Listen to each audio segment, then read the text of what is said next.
In terms of retail crime, when we discuss this, do you have a perception of what the trends are like in Washington, what kind of situations retailers are facing when it comes to that kind of crime? Yeah, so obviously crime's a huge problem, whether you're here in Wenatchee or anywhere in the state of Washington for that matter. And so what we're focused on with this task force is what's referred to as organized retail crime. In other words, it's not sort of petty crime in the sense of someone going in there and stealing a small item for personal use or just for whatever reason.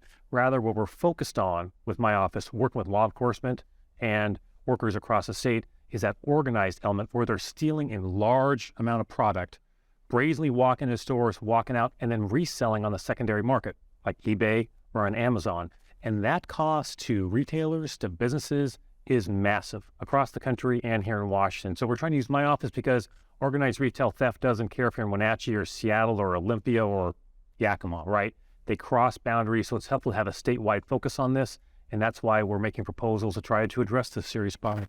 If you're able to get the funding that you're asking for from the legislature and you're able to compile a task force, what's that task force's job? Yeah, so two things are going on. Right now, we've convened a task force that's working with stakeholders all around the state. One thing we're asking for is funding to create a unit in my office that is specifically geared towards addressing organized retail theft. In other words, we would have prosecutors, we'd have investigators, we'd have data analysts. The good news is we have about $2.5 million in the proposed budget. Our job now is, it's a challenge keeping that money in the budget. This is supported by businesses, by workers. They want to see this unit in my office so we can go after those bad guys and start limiting the amount of organized retail theft we're seeing across our state. And the term organized brings to mind kind of a mafia situation.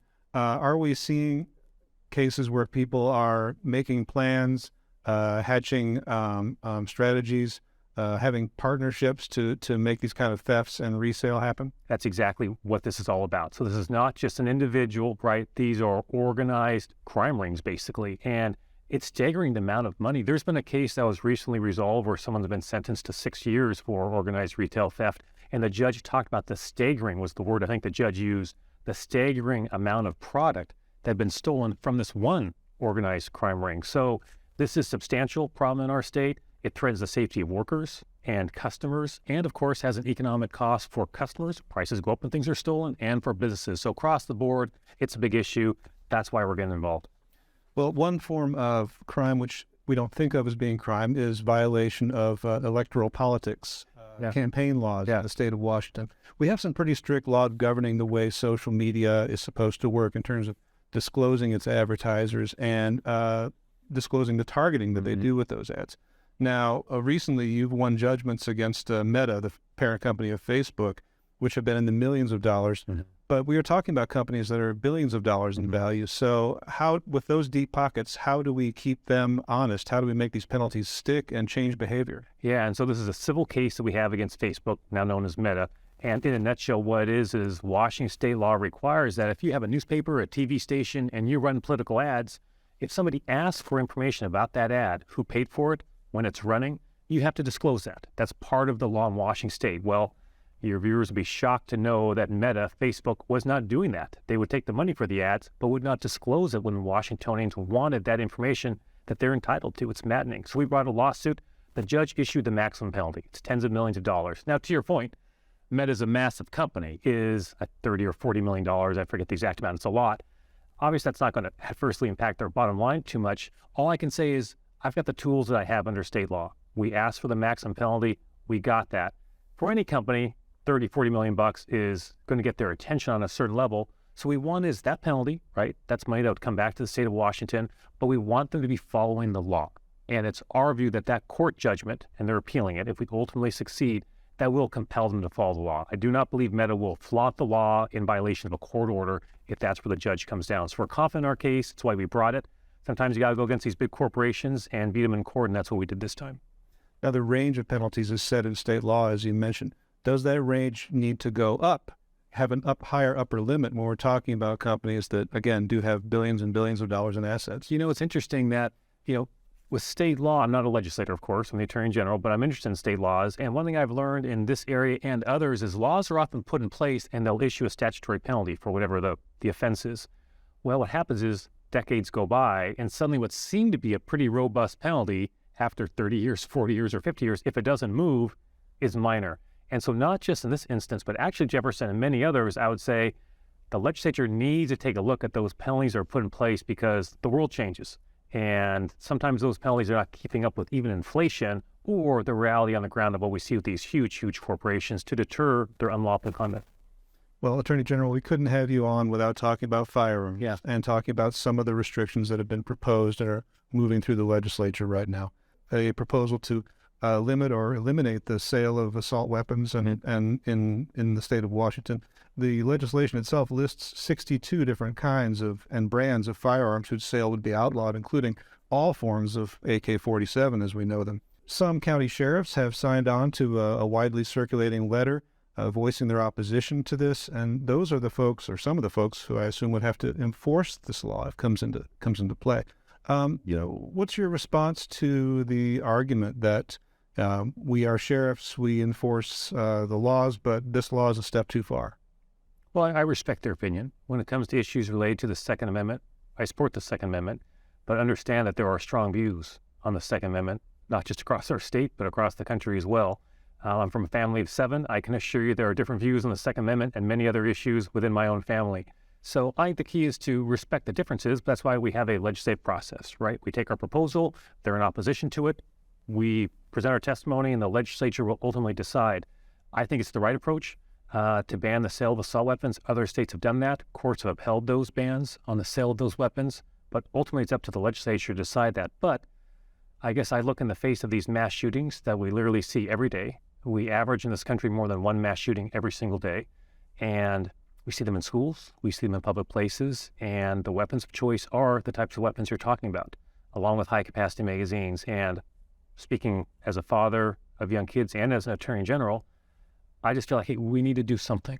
And while I respect the Second Amendment, all of our constitutional rights have some limits. And that's not just me talking, that's Justice Kavanaugh, Justice Alito, the most conservative justice on the Supreme Court, say that the Second Amendment is not unlimited. It doesn't entitle you to any weapon at all. And so where you find that line, hey, maybe some of the county sheriffs and I disagree on where that line is, but that's what the legislature's for, and they've got to make a decision. But it's why I'm advocating a change in our law in that regard. Now, while this proposal does affect sale and manufacture, it doesn't address ownership, possession, doesn't make that illegal. That's correct. If you have a weapon of this kind, you can keep that weapon. But do we get to the point when we talk about things like mass shooting where the problem is that the wrong kinds of gun are plentiful, or that there are too many guns possessed or in circulation already? Is that something that needs to be addressed somehow? I guess I'm not interested in a law that tells people they've got to turn their weapons in. That doesn't interest me.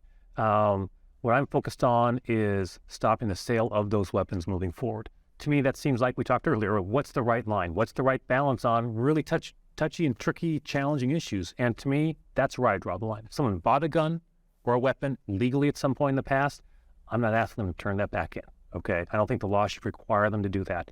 But I think it is appropriate to have a public conversation that's transparent about, do we want moving forward for those weapons to be available? And I think the legislature should draw the line moving forward on banning the sale of those assault weapons, and we'll see what they do. Washington, formerly a death penalty state, capital punishment state for the most heinous crimes, that's been eroding and been stepped back quite a bit over the last 10 to 15 years, I want to say. There's litigation or legislation up right now in the Senate and the House that would fundamentally remove the death penalty as a punishment for the most heinous murders. It would actually strike the language from the RCWs that govern our state. Why take that step? Why remove that language altogether? Yeah, it's interesting. The state Supreme Court, as you know, and as your viewers probably know, in the last couple of years, issued a court decision that said the death penalty in Washington state, as it's applied, as it's used, is unconstitutional. So that's why you've not seen death penalty cases in the past couple of years.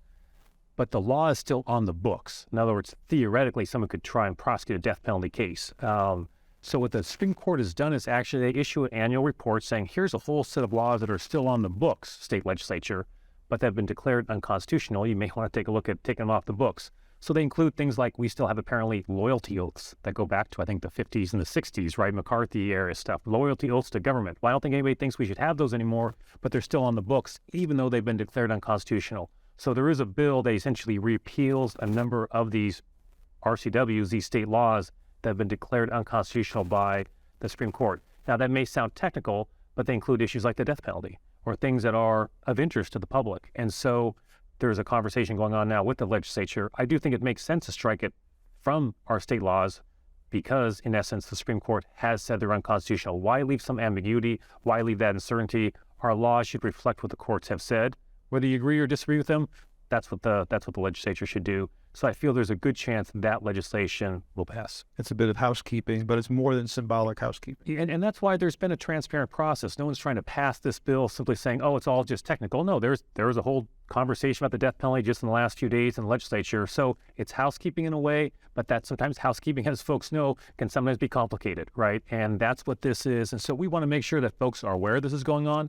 I will say, public support for the death penalty has declined significantly over the years. And from my standpoint, I think it's what I would advocate for is life without the possibility of parole. That needs to be available for the worst offenders. And but I think it makes sense to take off the books something that the court has declared unconstitutional.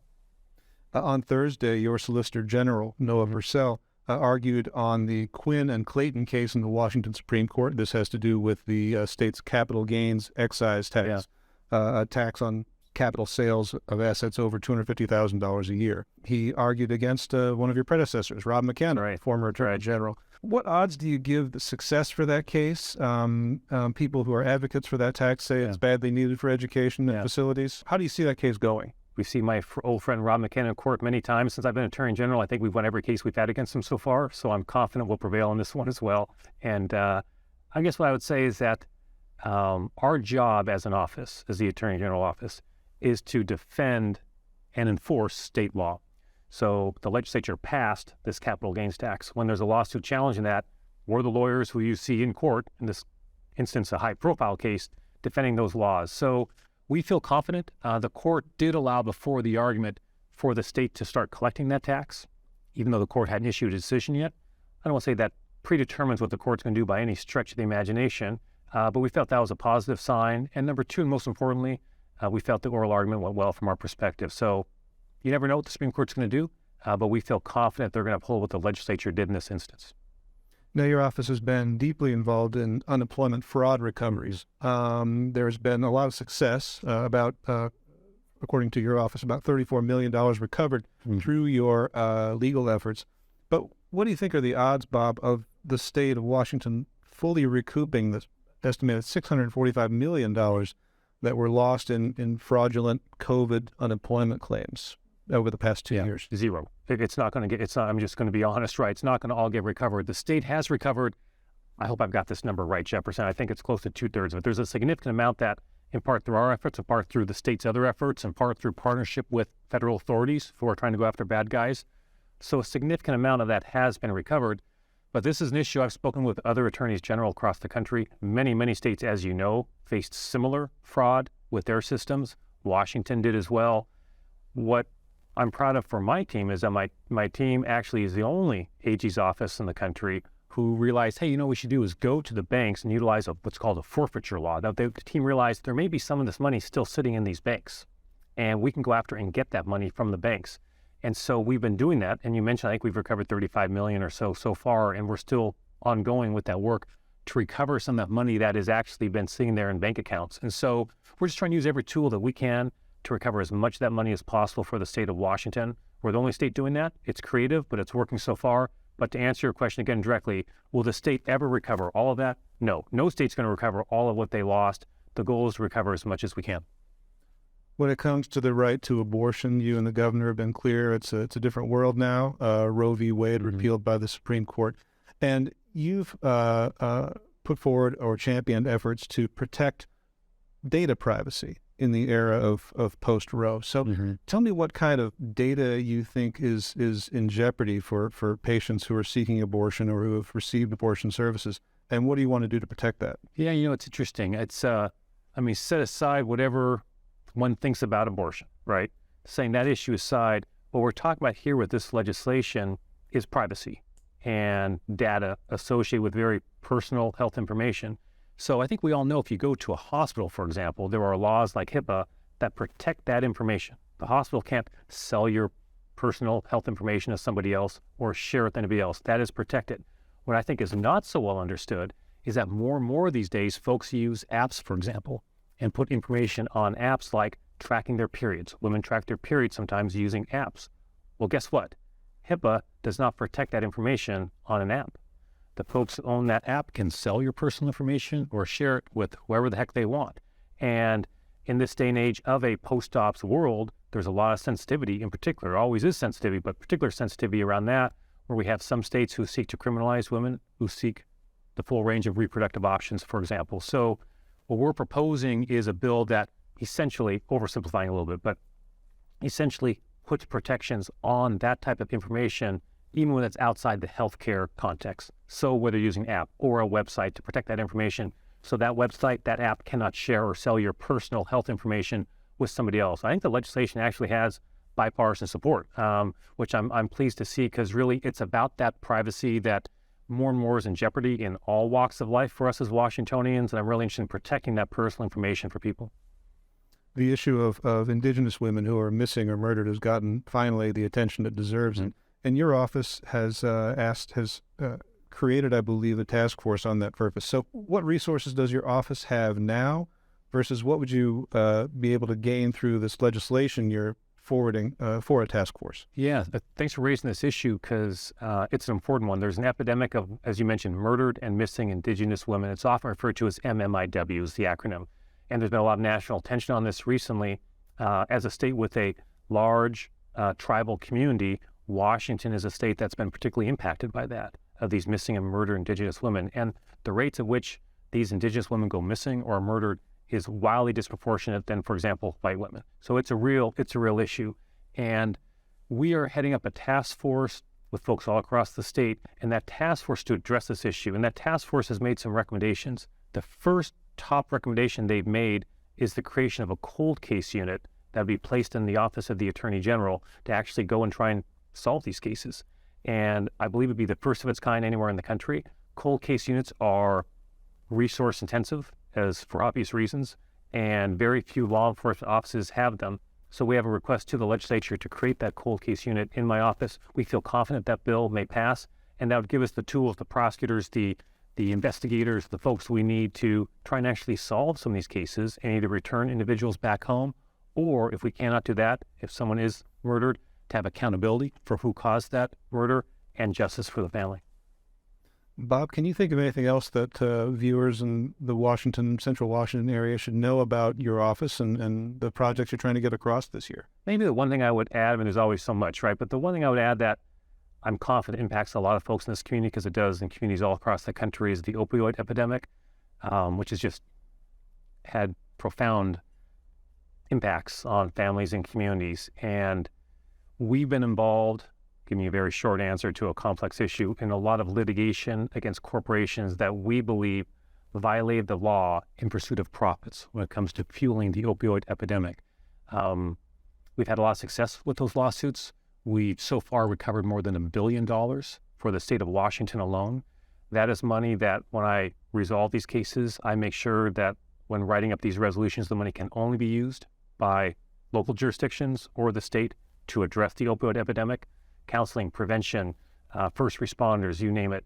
And we have more cases we're bringing, but that $1 billion+ I think can make a difference in saving lives and helping communities grapple with the impacts of this epidemic, which I think we have on average 3 people every day in Washington State who die because of an opioid overdose on average. That's not having the overdose, that's dying because of it. So it's a huge initiative in our office. If you file a lawsuit against a Fortune 50 company and you're asserting you're entitled to hundreds of millions of dollars, you're in for a real challenging litigation. So the team's done fantastic work. And frankly, we've, in some situations, turned down national settlements that all the other AGs have agreed to, because I thought, no, that settlement's not enough. We're going to file our own lawsuit. And by going that way, we've actually brought back more than $200 million more to Washington than we would have had I simply signed these national deals. So the team's doing a great job on this, on a really, really tough issue. It's a worthy pursuit. It is indeed, yeah. Attorney General Bob Ferguson for the state of Washington, thanks a lot for joining us today. Thanks, Jefferson.